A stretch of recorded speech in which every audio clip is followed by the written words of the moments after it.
Bersatulah Indonesia, jangan pernah terpecah belah. Walau kita berbeda, walau kita tak sama, Radio Republik Indonesia, kita Indonesia sesungguhnya.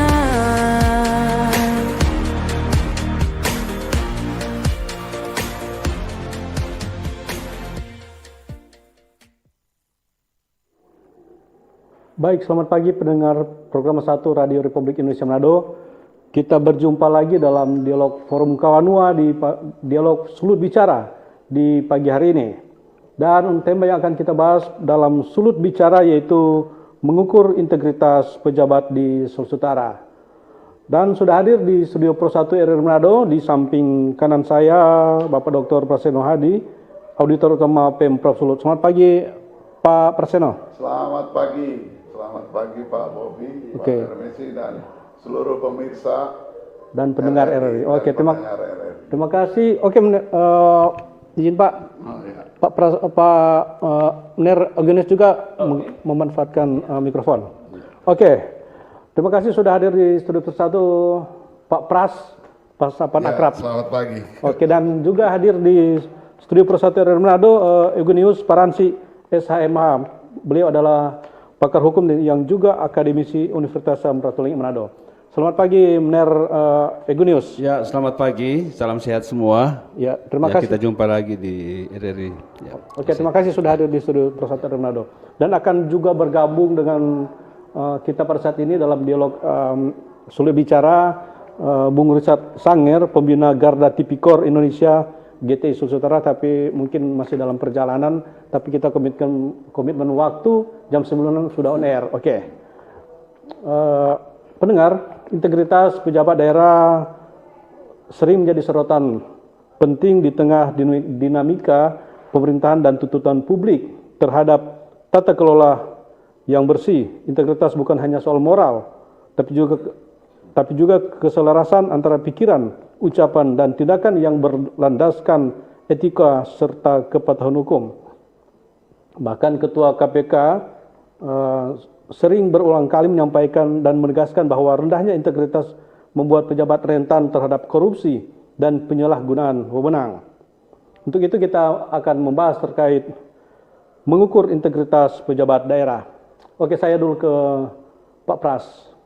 Pak, sebagai auditor utama di Sulawesi Utara. Nah, sebenarnya Pak jelaskan dulu apa sih ini auditor utama, mungkin tugas-tugas para masyarakat pendengar ataupun pemirsa ingin mengetahui lebih lanjut terkait apa sih ini auditor utama.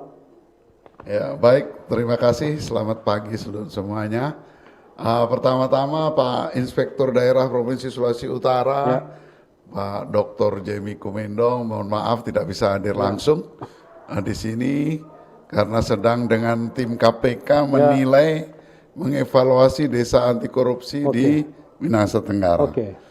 Saya ditugaskan mewakili, saya saat ini selaku pejabat fungsional, auditor ahli utama di Inspektorat Provinsi Sulawesi Utara. Nah, jadi karena fungsional utama pensiunnya sampai 65 tahun. Masih jadi, panjang ya? Masih panjang. Tapi kalau pejabat struktural 60 tahun harus pensiun. Ya, begitu.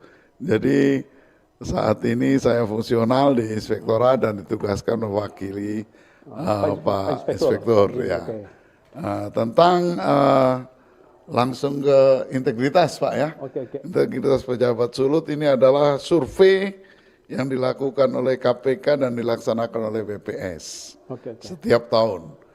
Syukur alhamdulillah selama ini Pemprov Sulut ada di ranking 4 dari seluruh provinsi. Jadi memang ranking 4 seluruh nasional untuk Pemda provinsi. Namun memang kalau dilihat angkanya tahun 2022 77,78. 2023 72,95. Namun di tahun 2024 sudah meningkat lagi menjadi 73,98. Oke. Namun ini masih di atas rata-rata nasional. Oke. Karena rata-rata nasional survei penilaian integritas itu tahun 2024 71,53 yang masuk masih di kategori rentan. Rentan paling bawah. Oke.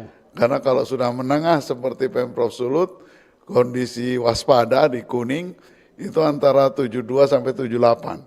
78 ke atas sudah dianggap relatif baik. Oke. Jadi ini penilaian integritas yang dilakukan oleh KPK dengan dilaksanakan oleh BPS. Oke. Survei ini melibatkan instansi, seluruh anggota instansi yang melayani. Kedua, orang yang dilayani semua dihubungi melalui BPS, dan terakhir dari para pakar, akademisi, para pemeriksa semua, para ahli. Jadi ada 3 pihak yang menilai. Nah, nilai dari 3 pihak ini yang digabung oleh KPK dan BPS menjadi nilai integritas. Ya. Itu di seluruh kementerian, seluruh Pemda provinsi, seluruh Pemda kabupaten kota dinilai integritasnya berdasarkan 3 pihak ini. Instansi yang bersangkutan, yang dilayani pihak masyarakat. Dan ketiga para pakar, pemerhati, dan pengawas. Oke, Pak, indikator menjadi pejabat yang berintegritas apa, Pak? Jadi intinya kalau kita kembali kepada definisi integritas, definisi integritas adalah kesatuan tindak. Jadi antara hati, pikiran, ucapan, perilaku harus sesuai norma agama, norma hukum, dan aturan sosial yang berlaku. Jadi kalau bahasa Yunaninya berasal dari kata integer. Mungkin nanti Pak akademisi bisa jelaskan. Itu nilai keseluruhan pribadi seseorang, seorang manusia, bahwa dia bertindak itu sesuai seluruh norma-norma yang berlaku. Baik ucapannya, perilaku, gaya hidupnya, termasuk yang orang tidak bisa lihat adalah hati dan pikirannya. Harus selaras. Itu seharusnya semua selaras, satu kesatuan. Ini yang disebut integritas. Ini yang menilai yang di hati pikiran ini yang kadang-kadang masyarakat tidak bisa lihat. Karena yang mereka lihat hanya gaya hidupnya, hanya ucapannya, hanya dilihat nanti akibat dari perbuatannya, bagaimana ada komplain dari masyarakat, atau dari mana, itu yang bisa dilihat. Sebenarnya nilai integritas adalah satu kesatuan tindak perilaku seseorang. Jadi diukur manusia. Memang sistem bisa menciptakan suatu lingkungan supaya memaksa yang masuk dalam sistem itu supaya berintegritas. Namun yang paling utama diminta adalah orangnya. Ya. Orangnya sendiri harus berintegritas. Nah, takutnya sistem sebagus apapun kalau orangnya ingin mencuri, dia akan cari celah. Tapi sebaliknya kalau orangnya sudah bagus, integritas, bagus, sistem yang kurang lengkap, dia tetap tidak memanfaatkan kelonggaran sistem atau lubang sistem yang saat dia bisa manfaatkan untuk hal-hal yang kurang baik. Oke, saya ke akademisi Unsrat, Pak Egonius, bagaimana pandangan Anda terkait integritas pejabat, Pak? Tapi sebelumnya mungkin diperbaiki dulu letak mikro headphone-nya. Oke, silakan Pak Egonius. Langsung aja. Oke, terima kasih. Kami dari akademisi, mungkin setiap hari kami berkecimpung dengan hal-hal yang sifatnya idealis. Ya. Kampus bercirikan idealisme. Nah, begitu banyak hasil luaran atau output dari perguruan tinggi itu menghasilkan para pejabat-pejabat, ya, dalam berbagai lini, ya, dan sektor pemerintahan, ya. Semua itu sebetulnya berproses dari awal dari kampus, ya. Dari kampus itu, dan kami di kampus mengajarkan hal-hal yang sifatnya idealis. Ya. Artinya hal-hal yang patut atau hal-hal yang seharusnya dilakukan oleh seorang mahasiswa, bahkan juga dia nanti dipersiapkan akan menjadi pemimpin publik atau pejabat. Nah, tanggung jawab kami barangkali kalau dari segi dari akademisi adalah untuk membekali para mahasiswa yang diharapkan nanti mereka suatu hari kelak mereka akan menjadi pemimpin-pemimpin di masyarakat dan di pemerintahan. Itu tanggung jawab kami dari kampus. Itu dibekali semua. Ya, baik norma-norma etika, kesusilaan, norma agama, norma hukum. Artinya kaidah-kaidah yang terutama kami dari Fakultas Hukum ini kami sering menyatakan bahwa apabila kita tunduk taat pada hukum, maka hukum itulah yang akan melindungi kita. Oke. Kalau kita tidak tunduk taat pada hukum, maka hukum itu yang akan menghukum kita. Ini sering kami sampaikan pada mereka. Nah, jadi ketika mereka keluar dari kampus, ya entah dia akan jadi lurah, jadi camat, jadi pejabat-pejabat, maka barangkali kalau digali pada kesempatan ini tentang bagaimana mengukur integritas, ya untuk mengukur integritas seseorang ini sangat tergantung dari berbagai faktor ya yang mempengaruhi dia. Ya, jadi faktor-faktor lingkungan juga turut serta mempengaruhi barangkali. Oke. Ya, jadi apalagi dia menjadi status atau kedudukannya dia mempunyai kewenangan yang dimiliki. Jadi ini barangkali satu ujian bagi seorang pejabat ketika dia dikelilingi oleh berbagai fasilitas, ya, dia menjadi pejabat dan akan diuji di situ integritasnya, terutama tentunya terkait dengan kejujuran bagi dia untuk menerapkan berbagai norma atau mengambil keputusan yang berdampak bagi masyarakat.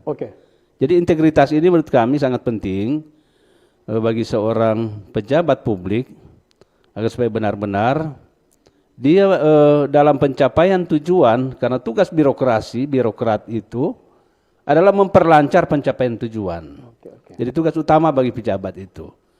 Nah, kalau misalnya ada hal yang penyimpangan terjadi, saya kira ini sifatnya kasuistik dan oknum orang per orang. Itu pandangan kami. Terima kasih Pak Jonius dan pendengar. Sebelum kita lanjut dalam dialog Sulut Bicara pagi ini, kita dengarkan yang berikut ini.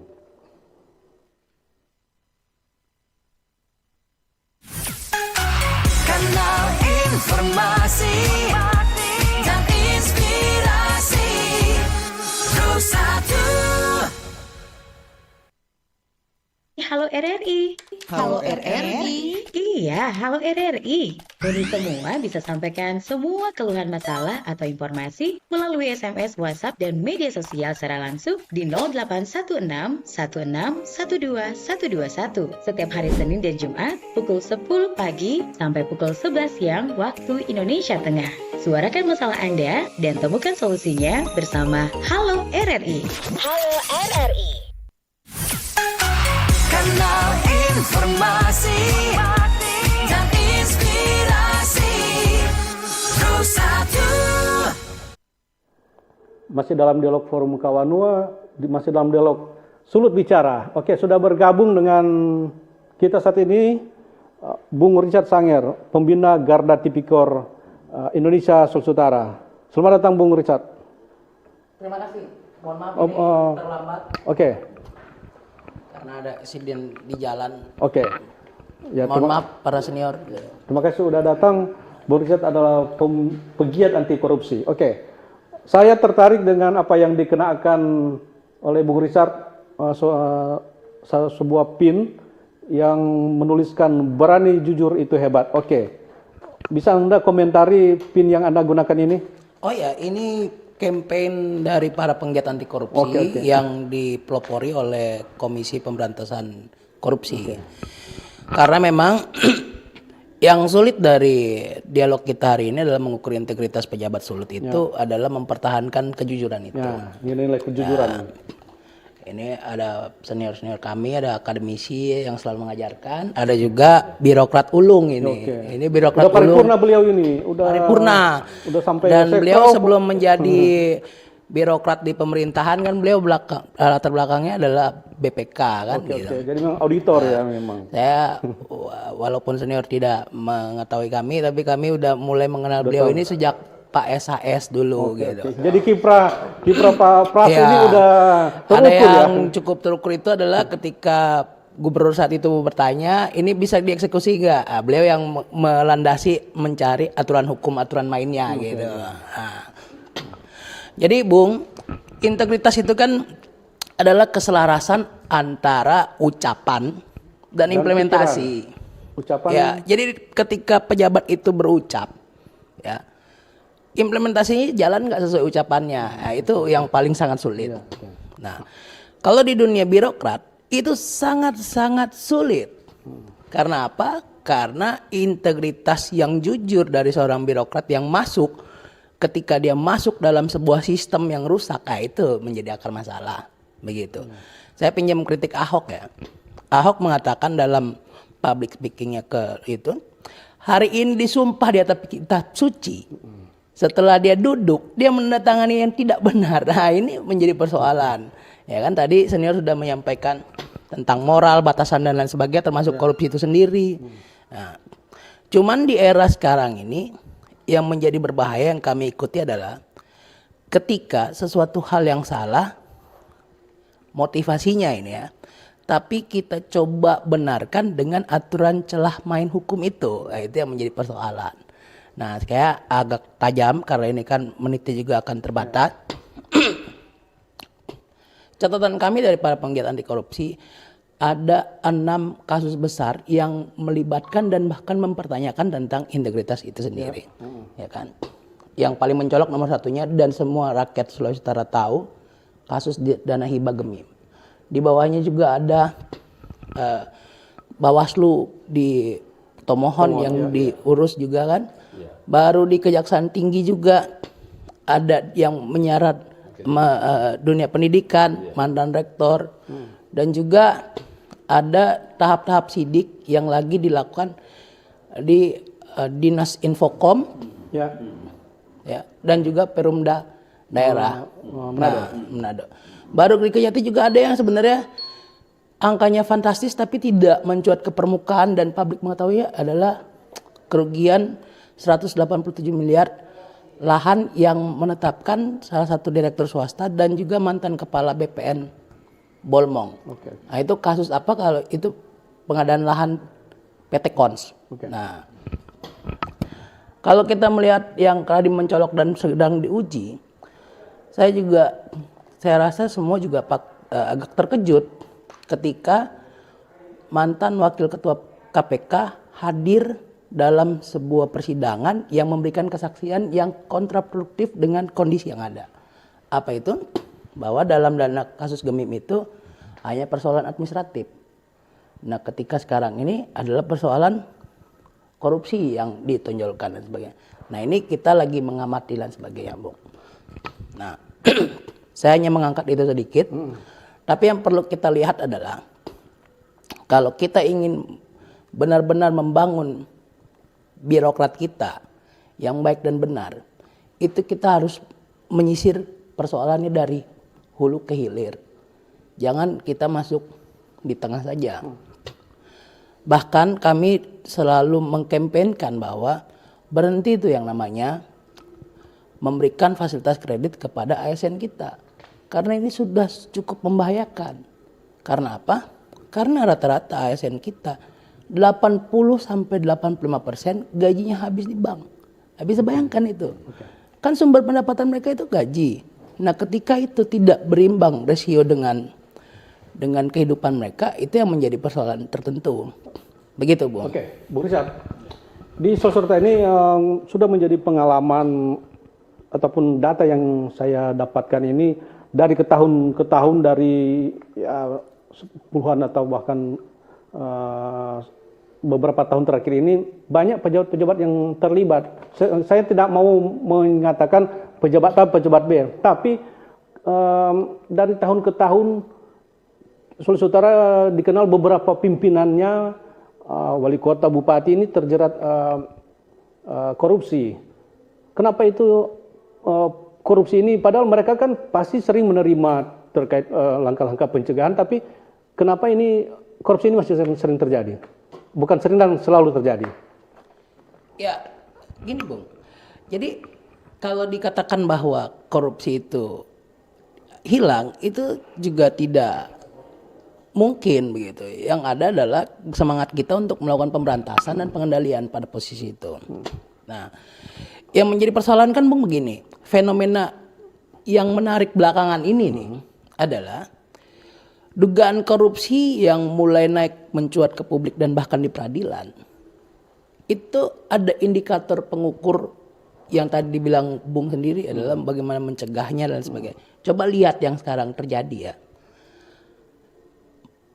Beliau-beliau itu saat memimpin menjadi birokrat dan sebelum masuk persidangan, mereka sudah dinilai oleh BPK, sudah dinilai oleh inspektorat internal, dan tidak ditemukan. Ya.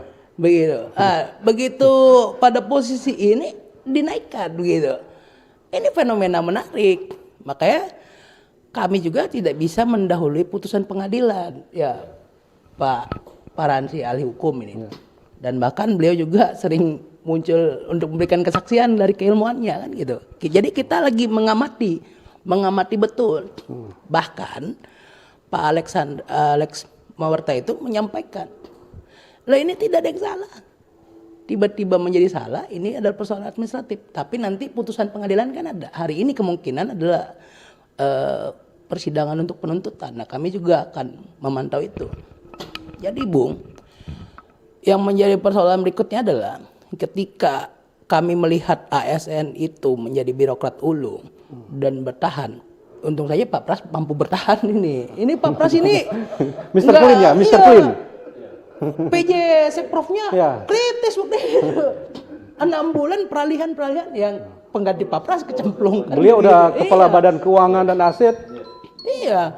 Nanti mungkin Pak Pras bisa sedikit memberikan literasi, kami juga masih minim nih. Kenapa ketika para penilai keuangan ini mengatakan bahwa ini tidak ada unsur korupsi, tiba-tiba muncul begitu. Nah, ini nanti coba kita langsung ditanggapi aja Pak Pras aja. Oke Pak. Kebetulan pegiat udah mancing untuk ngomong, silakan Pak Pras. Jadi walaupun terlambat kita masih kan.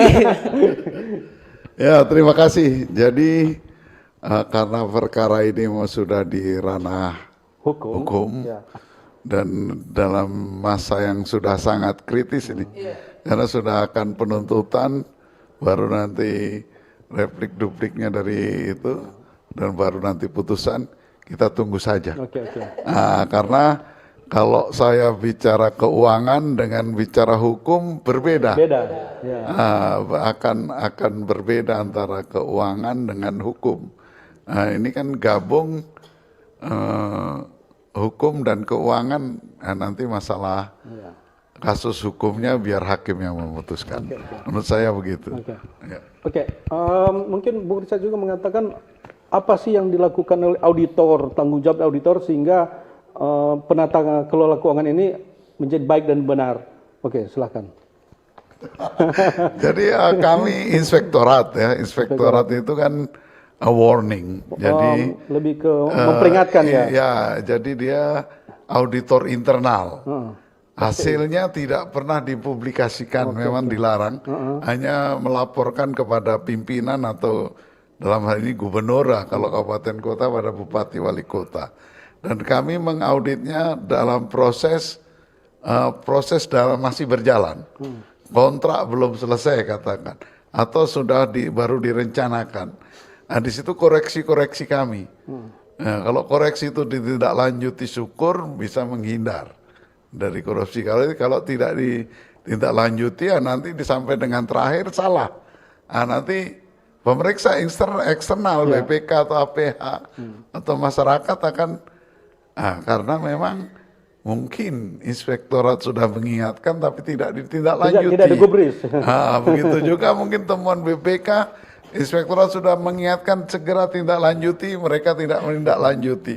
Jadi fungsi internal auditor atau pengawasan internal, kami mengingatkan dan mengawal SKPD dan melaporkan kepada pimpinan.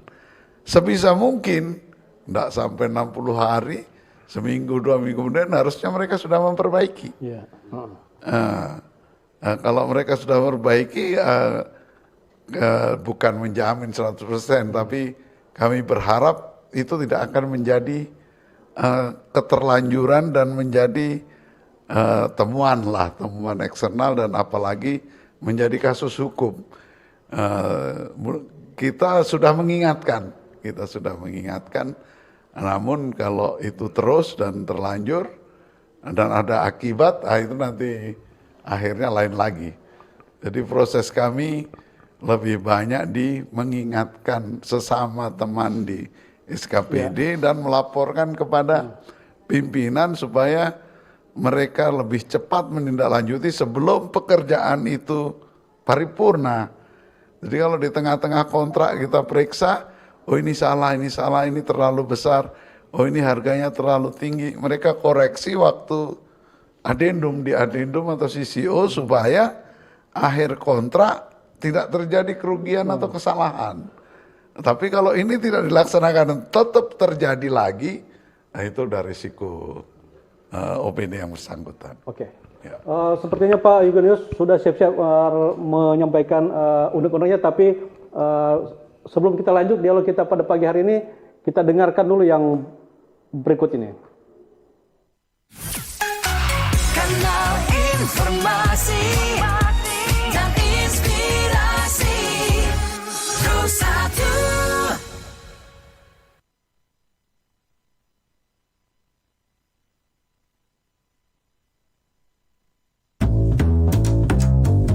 RRI Jazz Channel, available at RRI Digital and Digital Audio Broadcasting Plus.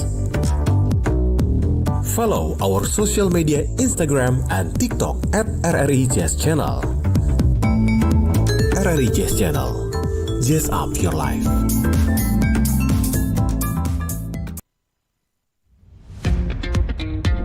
Selamat datang di era digital baru. RRI News kini hadir di genggaman Anda dengan aplikasi mobile terbaru. Temukan berita online terkini, cepat, dan terpercaya langsung dari perangkat Anda dengan fitur pembaruan berita real time dari aplikasi mobile RRI News. Anda tak akan pernah ketinggalan informasi. Nikmati kemudahan akses berita nasional dan internasional, berita terpopuler, dan video berita terbaru kapan saja dan di mana saja. Dilengkapi dengan teknologi terkini, aplikasi mobile RRI News memberikan pengalaman membaca yang lebih baik. Dapatkan notifikasi berita penting langsung di layar ponsel Anda. Jelajahi kategori berita yang Anda minati, mulai dari politik, ekonomi, budaya, hingga olahraga.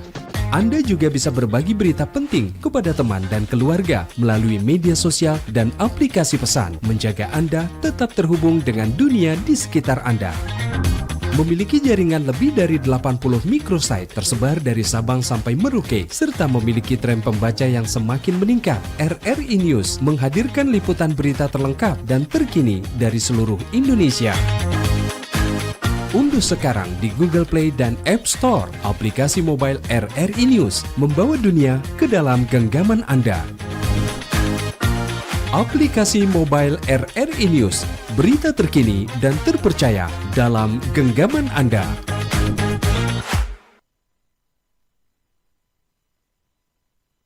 Buat yang peduli-peduli aja nih, ternyata korupsi bisa diatasi dengan beberapa kebiasaan sederhana loh. Melansir dari djkn.kemenku.co.id, kita harus mengikuti 3 kebiasaan ini. Yang pertama, hidup jujur. Yang kedua, atur gaya hidup sesuai kemampuan. Yang ketiga, mengatur pengeluaran, fokus pada kinerja, tanggung jawab pribadi, dan selalu bersyukur. Sesimpel itu loh, tapi nggak akan mudah buat yang imannya lemah. Mari dukung program Asta Cita untuk Indonesia yang lebih baik.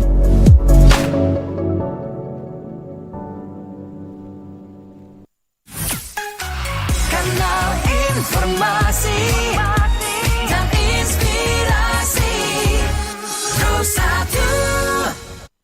Oke, masih dalam dialog sulut bicara di pagi hari ini, masih dengan narasumber-narasumber yang hebat. Ada Pak Pras dari Auditor Utama Sulawesi Utara, Eugenius Peransi, pakar hukum dan juga akademisi Unsrat, dan juga Bung Richard Sangir, pegiat anti korupsi atau di GTI. Pak Egonius, bagaimana pandangan Anda terkait masih banyaknya pejabat yang terjebak atau terlibat korupsi? Oke, terima kasih. Saya kira ini sangat tergantung pada oknum ya, pribadi. Ya. Jadi sekalipun memang begitu banyak regulasi yang dan juga fungsi pengawasan, tetap dia berpulang pada mentalitas pejabat itu sendiri. Nah, barangkali kita tidak henti-hentinya harus terus melakukan fungsi pengawasan dan penindakan, ya, supaya memang ada efek jerah. Sebab kalau tidak, maka ini korupsi ini bukan saja tersebar di berbagai lini, tetapi juga sepertinya menjadi sebuah semangat, ya. Ya, boleh dikata mungkin ada perkataan ekstrim bagi kami seperti semangat, karena di mana-mana saya lihat begitu merata di segala lini kehidupan terjadi penyimpangan-penyimpangan. Nah, menurut kami untuk melakukan tindakan-tindakan baik preventif maupun represif, ini harus ditegakkan betul oleh aparat penegak hukum. Dia tidak tegas supaya memang ada efek jerah. Ya, ini menurut kami satu-satunya cara. Sebab kalau tidak, ya termasuk undang-undang perampasan aset itu sampai sekarang tidak ditetapkan untuk proses pemiskinan. Karena saya ini beberapa pekan ini keluar masuk ya di rutan Malendeng, ya berdiskusi dengan para pencari keadilan di dalam, ya saya lihat hidup mereka memang tenang-tenang aja, karena mungkin begitu banyak uang yang diambil, ya. Saya kira ini harus didesak oleh berbagai elemen anti korupsi, karena ini proses pemiskinan ini perlu dilakukan dengan menetapkan undang-undang perampasan aset. Nah, kemudian yang tadi Bung Richard sampaikan, pandangan kami terkait dengan siapa sih pejabat yang berwenang untuk melakukan, yang menentukan dan menetapkan kerugian negara. Ya. Saya kira Pak Pras sudah banyak pengalaman. Kalau BPK, Bung Richard, itu sifatnya auditor secara reguler, dia menyeluruh. Nah, kemudian ada BPKP, supaya jangan dibenturkan ini sebetulnya termasuk juga auditor yang dapat menghitung kerugian negara. Tapi sebetulnya yang menentukan dan menetapkan itu adalah BPK secara konstitutif. Jadi BPK yang menentukan. Tapi karena BPKP juga memang dapat menghitung kerugian negara, termasuk juga inspektorat. Okay. Jadi inspektorat dapat menghitung adanya kerugian negara. Nah, ini di tindak pidana korupsi salah satu indikator adalah adanya kerugian negara. Nah, perlu kami sampaikan pada kesempatan ini barangkali ini di publik. Undang-Undang Tipikor, Undang-Undang 31 tahun 99, Yunto 20/2001 tentang pemberantasan tindak pidana korupsi, setelah adanya atau pasca adanya Undang-Undang ASN, Undang-Undang Nomor 5 tahun 2014, ya, tentang aparatur sipil negara, dan adanya Undang-Undang pada tahun 2012 keluar juga Undang-Undang tentang 30/2014 tentang administrasi pemerintahan. Ini perlu memang barangkali ada ada kerjasama antar lembaga dalam rangka pemberantasan korupsi. Jadi dengan keluarnya undang-undang ini, pola pendekatan, paradigma pendekatan terhadap pemberantasan korupsi itu tidak langsung kepada pidana, ini pandangan kami dengan adanya undang-undang ini, tetapi harus melewati jenjang pemeriksaan penyelesaian secara administratif. Jadi secara administrasi dilakukan dulu, ini ada mekanisme ya Pak Pras, dengan tuntutan ganti rugi ya selama 60 hari, kalau tidak baru itu disorong ke Pak APH. Tapi yang selama ini terjadi adalah memang diserambang langsung ya oleh penyidik. Ya, ini yang kami akademisi melihat ya ada benturan-benturan peraturan perundang-undangan yang keluar, dan begitu banyak korban dari para birokrat. Ya, misalnya ada kesalahan kewenangan yang mengakibatkan kerugian, dia harus mengganti rugi. Saya kira Pak Pras mungkin tahu itu tuntutan ganti rugi dalam sidang TGR. Ini harus dilakukan. Itu barangkali dari kami dan terima kasih. Terima kasih Pak Eugenius, dan pendengar yang ingin bergabung dalam dialog kita pada pagi hari ini bisa bergabung di line telepon 0821 9583 50 80 dan juga di line WA dengan nomor yang sama. Jika ada yang sudah ingin bergabung lewat WA, YouTube ataupun telepon, kami persilakan. Nah, ini sudah ada yang masuk lewat YouTube, live YouTube, yaitu dari Bapak Edijo. Intinya kalau kerja pejabat jujur, amanah dan hasilnya nyata, pasti masyarakat senang. Tapi kalau cuma ABS ini mungkin asal Bapak senang ya. Dengan mengutamakan kepentingan elit, pasti masyarakat juga bisa menilai. Karena ini Pak Edijo ini lebih ke pernyataan, opini. Bagaimana Pak Pras bisa menanggapi bagaimana ini katanya banyak pejabat yang lebih menyenangkan pimpinan atau asal Bapak senang. Silakan Pak Pras. Oke. Ya, itu kan yang penilaian dari para masyarakat ya. Jadi ini sejak Pak Prabowo terpilih, Pak Julius terpilih, asta cita ini coba ditekankan pada aspek untuk anti korupsi. Dan beliau berdua menekankan jangan ABS. ABS ini kan sebenarnya karakter dari pejabat kalau dia kurang berani jujur.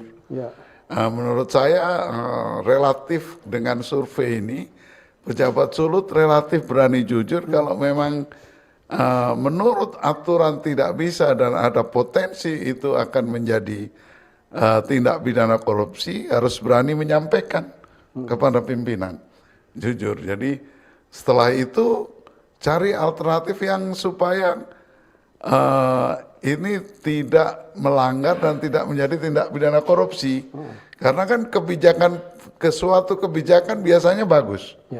Coba kamu bantu orang yang kena bencana, coba kamu perbaiki jalan yang rusak ke arah sana, coba kamu perbaiki jembatan yang putus. Kebijakan selalu bagus. Yang salah caranya. Caranya nabrak aturan penganggaran, nabrak aturan perencanaan, nabrak harga markup, selesai tidak tepat waktu. Itu di pelaksanaan, di proses. Tapi di kebijakan akan selalu pro dengan masyarakat, pro rakyat, dan itu untuk kesejahteraan rakyat. Cuma cara ini ada di pejabat. Kalau pejabat tidak berani menyampaikan, Pak, kalau cara begini ini melanggar, Pak sebaiknya caranya begini. Dan nanti dikawal, Pak jangan markup, ini SKPD jangan markup ya, ini jangan, terus ini selesai harus waktu, jangan terlambat, walaupun keterlambatan ini adalah masalah perdata, bukan masalah pidana. Tapi kalau markup atau kurang kualitas, kurang kuantitas, itu cenderung ke arah pidana. Memang hasil audit dari BPK tadi, Pak tadi udah sampaikan, 60 hari harus ditindaklanjuti. Kalau tidak baru beralih ke pidana sebenarnya. Sebenarnya para pejabat sudah dikasih waktu untuk TGR atau kita melakukan biasanya 60 hari ini sidang TGR untuk supaya dia lunasi. Habis itu tim penegak disiplin dari masing-masing Pemda memberikan sanksi sesuai ketentuan yang berlaku. Jadi tidak hanya mengembalikan tapi dikenakan sanksi. Itu pidana tidak berlaku tapi harus 60 hari selesai. Nah, tapi kalau ini lewat belum, akhirnya jadi tindak pidana karena pelanggaran ketentuannya jadi pidana, kerugiannya jadi kerugian negara atau kerugian daerah. Jadi unsur-unsur tindak pidana korupsi terpenuhi. Tapi kalau 60 hari dia selesai, jadi negara lebih mengutamakan pengembalian kerugian negara. Mungkin itu, terima kasih. Ini sudah ada penelpon yang ingin bergabung dalam diskusi kita pada pagi hari ini. Halo, selamat pagi. Halo, selamat pagi. Dari mana ini Pak? Ya, Dari mana ini? dari Bitung. Oke. Dengan Pak Jeffrey siapa? dari Bitung. Pak siapa ini? Pak Jeffrey. Oke, silakan Pak Jeffrey. Dudupin aja Ya, Pak. selamat pagi untuk narasumber yang ada. Ya, yang pertama yang kita mau sampaikan kepada RRI, siaran RRI di Bitung ada gangguan di DP suara. Oke, terima kasih Pak Jeffrey atas informasinya. Oke, langsung Pak. Iya, jadi menurut kita sebagai masyarakat, kinerja pejabat ini harus merakyat dan banyak belusukan kepada masyarakat. Karena permasalahan di masyarakat ini sangat banyak. Ya, jadi pejabat itu setelah membuat program 1, 2, 3, jangan langsung, kita ada kerja. Padahal masalah di negara kita atau di masyarakat ini Banyak sekali. masih sangat banyak, termasuk kenaikan harga-harga barang, harga dolar, rupiah rendah. Tapi kami masyarakat juga sudah bersyukur sekarang kan sudah ada angin segar dari Bapak Presiden, artinya merehat rupiah. Lalu harga-harga hasil petani di Cipala, Singke masih murah. Nah, jadi banyak permasalahan yang ada. Yang lagi ini yang jadi masalah yang baru, dana desa. Dana desa banyak korupsi, oknum-oknum kepala desa mengambil, mencuri uang rakyat. Ya, jadi ini korupsi ini harus dirubah. Dia nama mencuri. Karena kalau korupsi terlalu halus, dorang jadi manja, pencuri terus doi rakyat. Lalu mencuri doi rakyat ini harus dia hukum seberat-beratnya agar supaya dorang kapok kalau dihukum mati atau diambil kekayaan. Ya, terima kasih. Selamat pagi. Terima kasih Pak Jeffrey yang ada di Bitung yang sudah menyampaikan unek-uneknya. Jika masih ada pendengar yang ingin menyampaikan unek-unek atau aspirasinya. Oke, sudah ada Pak Kristo di Ranotana. Apakah masyarakat bisa berpartisipasi langsung dalam mengukur integritas pejabat? Misalnya ada semacam line telepon, WA, SMS, aduan ke Pemda atau Pemprov. Dari Pak Kristo di Ranotana. Oke, karena sudah ada dua yang menyampaikan laporan ataupun informasi, langsung ditanggapi dulu oleh Pak Pras. Silakan Pak. Dari Pak Jeffrey. Pak Jeffrey dari Pak Jeffrey ya. Jadi memang saya setuju, sepakat dengan Pak Jeffrey bahwa pejabat harus turun langsung. Dari pejabat yang terendah. Karena pemerintah ini kan satu sistem. Dari tingkat pusat Jadi, sampai daerah. poros pemerintahan itu dari presiden, menteri, gubernur, bupati, wali kota, camat. Sampai di kepala lingkungan. Desa, sampai ke kepala lingkungan. Kalau informasi ini terjalin semua, proses perencanaan pembangunan juga begitu. Ada yang dari bawah, dari sejak bawah, dari lingkungan ke kelurahan, ke desa ya, kecamatan, ada musrenbang semua. Terus dari atas juga ada. Terus dari DPRD ada pokir-pokir yang beliau turun reses.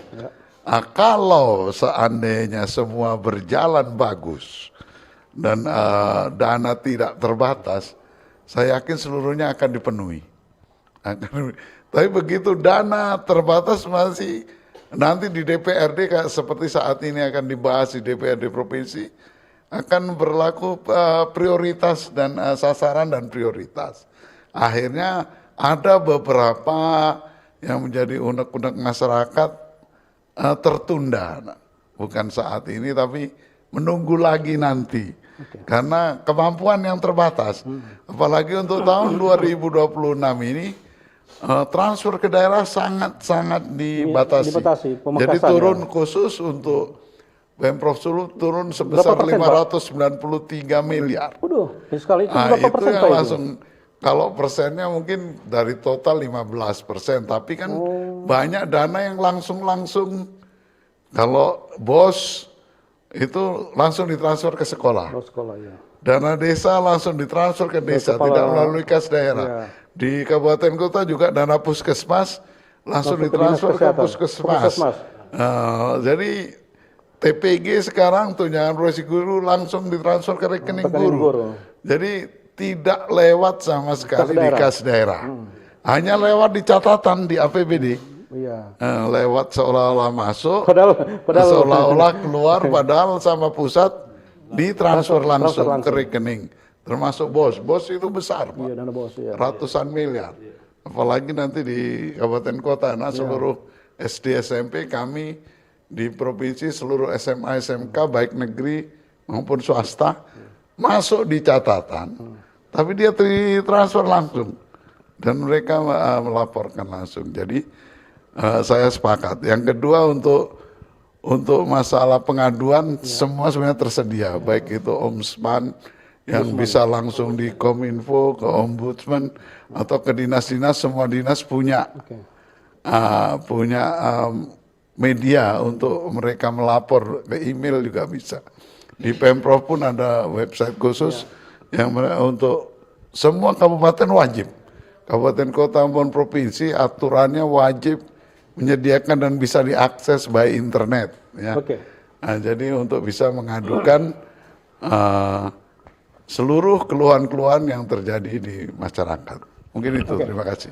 Pak Agustinus, mungkin ada tambahan terkait bagaimana ini masyarakat bisa mengadu terkait kinerja atau kiprah dari pejabat mulai dari tingkat pusat sampai di daerah. Oke, saya kira kontrol sosial, saya kira ini penting dalam membangun sebuah sistem. Ya, masyarakat diharapkan diberikan akses untuk memberikan partisipasi dalam rangka turut serta melakukan pengawasan terhadap berbagai program pemerintah. Karena yang merasakan langsung itu adalah masyarakat itu sendiri, ya, dan sangat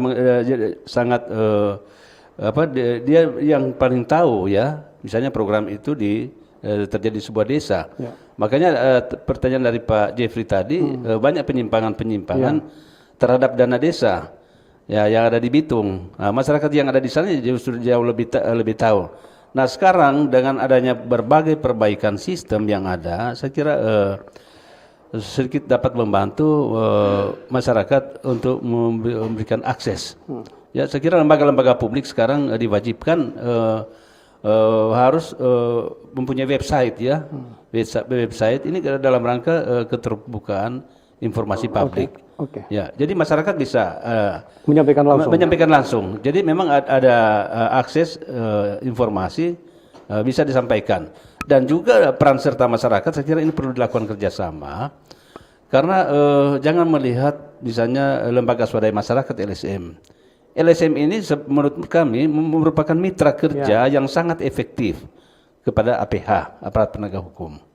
Jadi begitu banyak LSM sebetulnya ini memudahkan bagi polisi, jaksa dalam kinerjanya. Ini masyarakat sendiri, ya, banyak sekali kasus-kasus yang terangkat justru lewat pintu masuk LSM, bukan hasil kinerja aktif daripada jajaran penegak hukum. Saya kira ini antara lain peran dari masyarakat.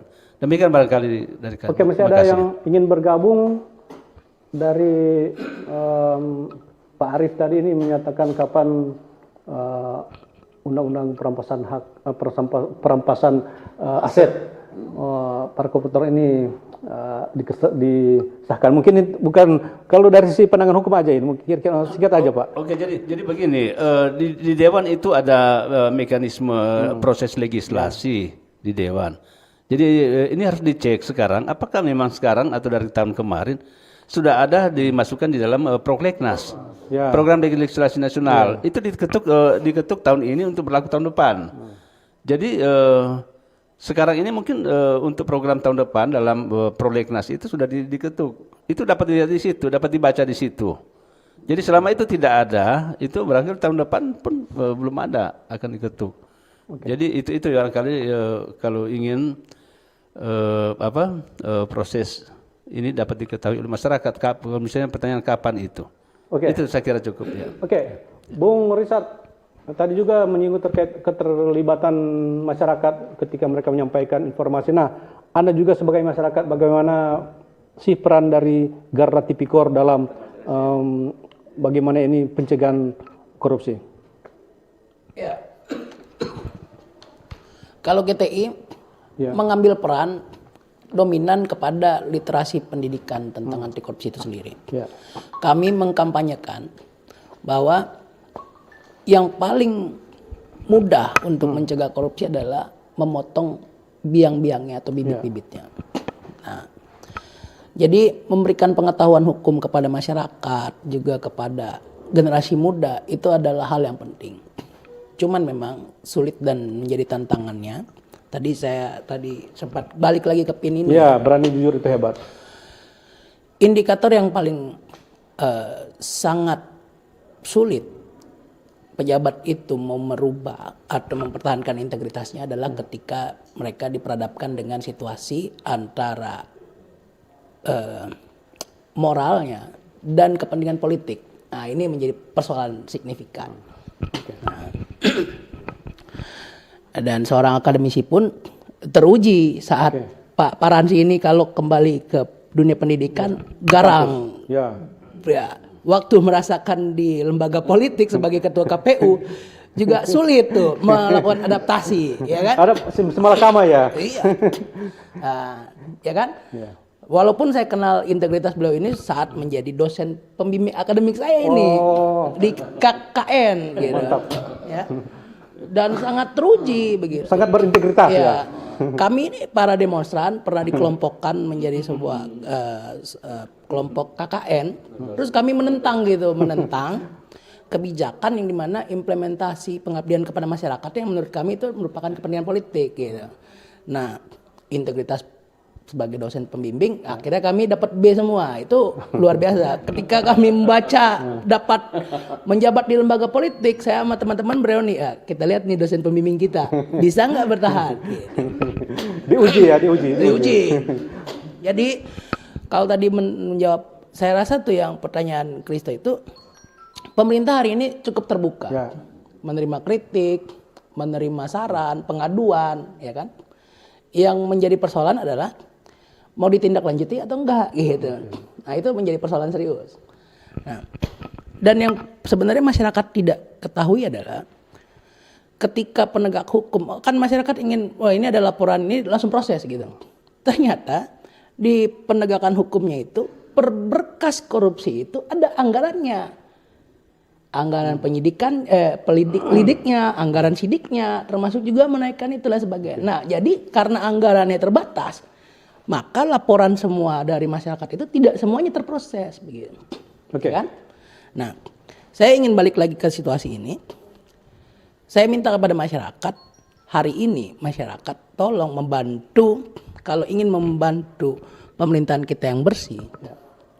Ya, dalam kemandirian melakukan aktivitas masyarakat harus mandiri. Jangan merongrong pemerintah, terutama soal apa? Proposal. Itu penyakit umum pejabat. Kasihan pejabatnya. Begitu. Karena ada pejabat yang saya temui, mereka bilang, ini saya jadi pejabat kok banyak gitu ya. Terus saya mau cari di mana? Di era seperti sekarang ini, potensi melakukan kecurangan korupsi itu sangat-sangat dibatasi. Luar biasa, aturannya begitu ketat. Terutama yang tidak diketahui oleh masyarakat adalah ketika hari ini kegiatan tahun depan itu harus direncanakan dari ini. Nah, kalau tidak ada perencanaan, nah kegiatan-kegiatan di masyarakat ini kan kalau kegiatannya tahun ini kadang-kadang baru ide bulan lalu. Nah, itu menjadi persoalan. Jadi saya kembalikan kepada masyarakat adalah kalau ingin kita membantu pemerintahan yang bersih, peran masyarakat juga penting. Dan turut mengawasi juga penting. Jadi semua balik dari kejujuran ini, kejujuran adalah yang penting. Cuman kejujuran ini sering dihadapi dengan situasi politik yang dimana seorang pejabat itu harus merahasiakan rahasia jabatannya dan rahasia rekan kerjanya, begitu. Seperti itu. Nah, itu mungkin itulah Pak Pras bisa lolos dalam situasi itu. Oke. mungkin waktu yang akan memisahkan kita juga, Pak Pras, mungkin sekalian closing statement, apa sih yang langkah-langkah preventif, langkah-langkah pencegahan agar pejabat itu berintegritas dan tidak terjebak dalam penyalahgunaan kekuasaan atau penyalahgunaan keuangan? Singkat saja, Pak. Ya, baik. Jadi memang ini integritas ini yang paling pokok. Ya. Paling pokok dari seluruh aparatur atau pejabat. Jadi kita selalu dimonitor oleh seluruh kalangan. Seluruh Jadi elemen, seluruh elemen pengawasan itu bertingkat sampai terakhir ke pengawasan masyarakat dan LSM, baik pengawasan oleh yang fungsional, jadi inspektorat, Irjen Dagri, BPKP, BPK, sampai APH.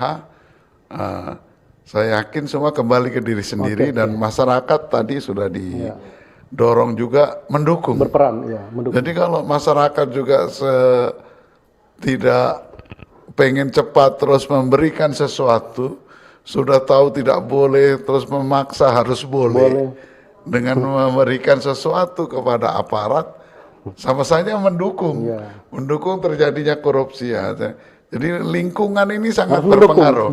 Ya. Kalau tone of the top atau dari pejabat, dari Pak Presiden, Pak Gubernur, Pak Julius, dan seluruh Pak Sekda dan aparat sudah menggariskan bahwa integritas penting dan jangan korupsi. Nah, itu tone of the top sudah mendukung, tinggal dari bawah, dari aparat sendiri dan dari masyarakat. Nah, kita mungkin kalau ini kerja besar harus bersama-sama. Mungkin itu saja. Terima kasih. Pak Junius Paransi. Oke, barangkali ini closing statement kami untuk dalam rangka mengukur integritas pejabat ini harus dilatih. Jadi ini dilatih, ya contoh yang kecil-kecil aja. Coba buat di setiap instansi satu kantin kejujuran. Kantin kejujuran itu. Ya, kantin kejujuran. Saya pernah ke KPK melihat ada kantin kejujuran. Saya pernah belanja di situ dan tidak ada orang yang jaga. Langsung bayar, ambil uang kembali. Jadi ini dilatih, budaya ini harus dilatih. Sebab kalau tidak melalui latihan, apapun memang metodologi dan segala macam fungsi pengawasan itu akan sia-sia. Yang kedua adalah tentunya law enforcement, penegakan hukumnya. Ini harus ditindak tegas, betul. Jangan sampai memang tidak pidana korupsi ya cuma kena pasal 3. Ya, terima kasih ya. Pasal 3 cuma 1 tahun lebih bisa. Terima kasih ya. Terima kasih Pak Jonas dan pendengar, demikianlah dialog sulut bicara kita pada pagi hari ini. Terima kasih kepada para narasumber, Pak Prasetyo Hadi, auditor utama Pemprov Sulut. Terima kasih sudah hadir Pak Junius Paransi, dosen Unsrat, dan juga Bung Rusat Tanger, pegiat anti korupsi di Garda Tipikor. Dan pendengar, demikianlah dialog kita pada pagi hari ini. Kita berharap dialog ini bisa bermanfaat bagi kita semua, terlebih kita sebagai aparatur sipil negara ataupun para pejabat untuk tidak menyalahgunakan wewenang, menyalahgunakan kekuasaan, sehingga integritas kita tetap terjaga. Terima kasih dan sampai jumpa dalam dialog-dialog selanjutnya. Bersatulah Indonesia, jangan pernah terpecah belah. Walau kita berbeda, walau kita tak sama, Radio Republik Indonesia